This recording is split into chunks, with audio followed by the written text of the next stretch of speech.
Hello दोस्तों, सभी को प्यार भरा नमस्कार। मित्रों, हम आज कारक की वस्तुनिष्ठ प्रश्नोत्तरी को देखेंगे जो संस्कृत की सभी परीक्षाओं के लिए बहुत ही ज़्यादा महत्वपूर्ण होने वाली है। चलिए मित्रों, देर ना करते हुए आज का हम पहला प्रश्न देखते हैं। तो मित्रों, जो आज का हमारा पहला प्रश्न है वो ये है कि कारक में प्रकृति प्रत्यय है, अर्थात कारक में कौन सी प्रत्यय है और कौन सी धातु है। तो मित्रों, हमारा जो कारक शब्द है वो क्री धातु और अड़बुल प्रत्यय के योग से बनता है। अर्थात कारक में हम जो कारक शब्द को बनाएंगे तो क्री और अड़बुल के योग से बनता है।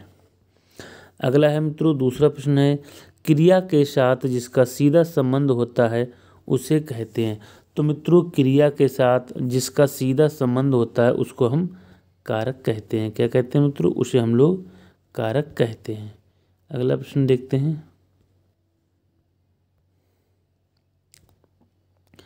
तीसरा प्रश्न है मित्रों, क्रियान्वयत्वम रिक्त स्थान की पूर्ति करे।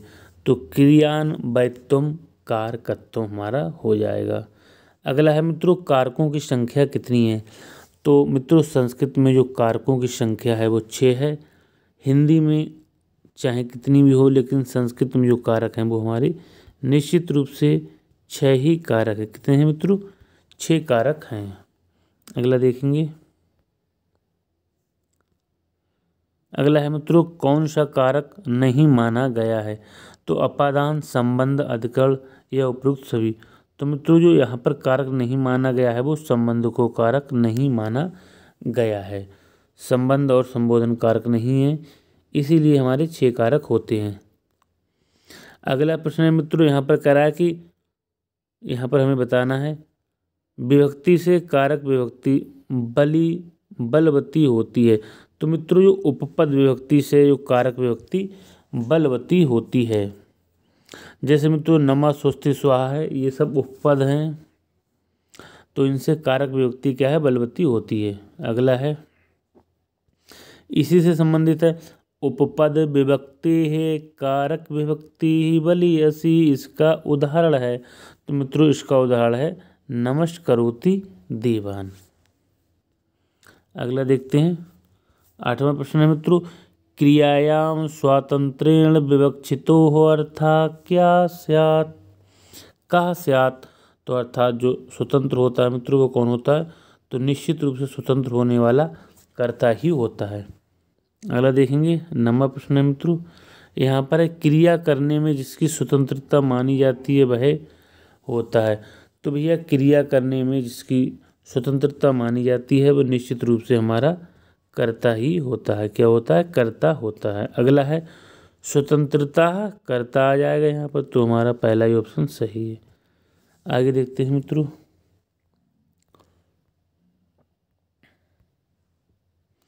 11वां प्रश्न है मित्रों, प्रातिपदिकार्थ लिंग परिमाण वचन मात्रे प्रथमा, यहाँ पर प्रथमा आ जाएगा। 12वां प्रश्न है, करा किसमें प्रथमा व्यक्ति नहीं होती है। हमें बताना है किसमें प्रथमा व्यक्ति नहीं होती है। तो प्रातिपदिकार्थ मात्र में होती है, लिंग मात्र के अधिक में होती है, परिमाण मात्र में भी होती है, वचन मात्र में भी होती है, जबकि मित्रों कर्म में प्रथमा नहीं होती है। अगला है 13वां प्रश्न है कि संबोधने चा। मित्रों, जो एक सूत्र होता है संबोधने चा, सूत्र से कौन सी व्यक्ति होती है। तो ये संबोधन में भी प्रथमा होती है, इसका सूत्र है संबोधने चा। क्या है मित्रों?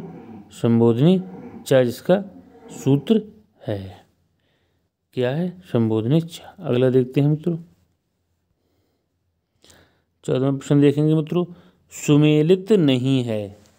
कौन सुमेलित नहीं है? पहला ऑप्शन है प्रातिपदिकार्थ मात्रे उच्चय नीचय कृष्णाश्री ज्ञानम। दूसरा है लिंग मात्रादिके तटः तटी तटम। तीसरा है वचन मात्रे एकः द्वौ बहवः। परिमाण मात्रे हे राम अत्र आगच्छ। तो मित्रों, यहाँ पर हमारा यही मिला हुआ नहीं है, सुमेलित नहीं है, तो यहाँ पर सुमेलित नहीं है। जो परिमाण मात्र के उदाहरण हो जाएंगे द्रोणो व्रीहि और प्रस्थो व्रीहि। प्रस्थो व्रीहि। अगला वही आ गया द्रोणो व्रीहि। ये उदाहरण किसका है मित्रों? तो निश्चित रूप से ये परिमाण मात्र का उदाहरण है। 16वां देखते हैं मित्रों। हे राम अत्र आगच्छ किस सूत्र का उदाहरण है? तो निश्चित रूप से संबोधनेचा का उदाहरण है। 16 का हमारा विषय ही है। 17 में देखेंगे। 17वां है कि प्रथमा व्यक्ति का जो प्रयोग होता है कब होता है? पहला प्रातिपदिकार्थ मात्र में, लिंग मात्र में, परिमाण मात्र में, वचन मात्र में, संबोधन में, उक्त कर्ता में। तो मित्रों यहाँ पर निश्चित रूप से हमारा सभी जो ऑप्शन है सही है।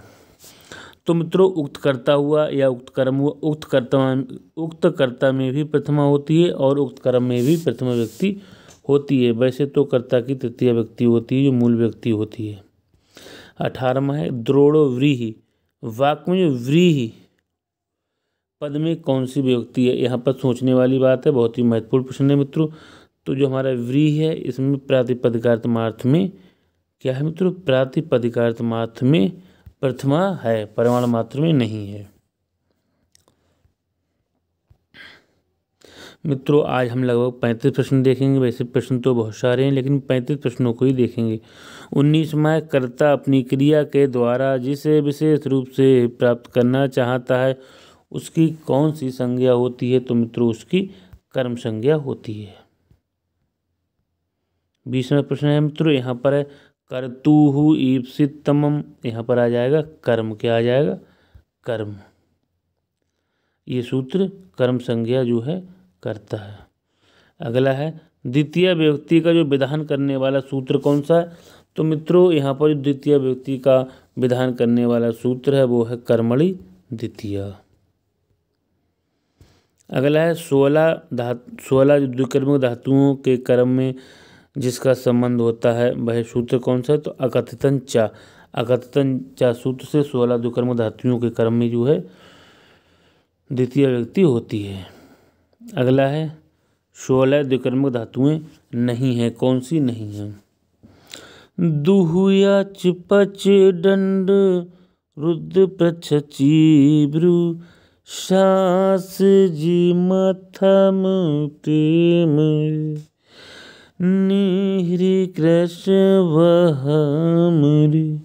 यहाँ पर पठ लिख गम क्री ये जो है 16 द्विकर्मक धातुएं मित्रों नहीं आती हैं। अगला देखेंगे ग्वालः धेनुम दुग्धम दुग्धि। यहाँ धोनुम धेनुम में किस सूत्र से कर्म संज्ञा हुई है? अकथितं चा से। अगला देखते हैं अकथितं चा सूत्र का उदाहरण नहीं है। पहला हरि वलिम वसुधाम याचिते। दूसरा माता तंडुलान्योदनम पचति सुदाम क्षीरनिधिम मथनाति। जबकि मित्रों पिता पुत्रम पाठयति ये जो है अकथितं चा का उदाहरण नहीं है। ऊपर तीनों हैं। अगला है यदि शी सोना स्था ठहरना आस बैठना इन धातु के पहले यदि अधि उपसर्ग जुड़ा हो तो इनके आधार की कौन सी संज्ञा होती है? इनके आधार की कर्म संज्ञा होती है। आइए मित्रों 5 प्रश्नों देते हैं। 27वां है अधि शींग स्था साम कर्म का जो उदाहरण नहीं है वो कौन सा है? पहला हमारा ऑप्शन है राजा सिंहासनम अधितिष्ठति हरि वैकुंठम अध्यास्ते शिष्या आसनम अधिशेते। जबकि राजा नगरम अधिवसति यहाँ पर अधिसिंह स्थासाम कर्म का नहीं है। 28 का देखते हैं द्वितीय विभक्ति से संबंधित सूत्र कौन सा है? द्वितीय विभक्ति से संबंधित सूत्र कौन सा है? पहला अकथितं चा अधिसिंह स्थासाम कर्म अभिनिवेश। उपयुक्त तीनों ही हैं। अगला देखेंगे 29वां है कर्म संज्ञा करने वाला सूत्र कौन सा नहीं है? कर्तुहु ईप्सितमम कर्म तथा युक्तम चानि ईप्सितम अकथितं चा। तीनों कर्म संज्ञा करते हैं जबकि कर्मणि द्वितीय कर्म संज्ञा नहीं करता है जो है द्वितीय विभक्ति का विधान करता है। अगला देखते हैं 30 का देखेंगे। गाम दोग्धीपया वाक्य में गाम में कौन सा सूत्र प्रयोग हुआ है? तो यहाँ पर अकथतंचा प्रयोग हुआ है। आगे देखते हैं।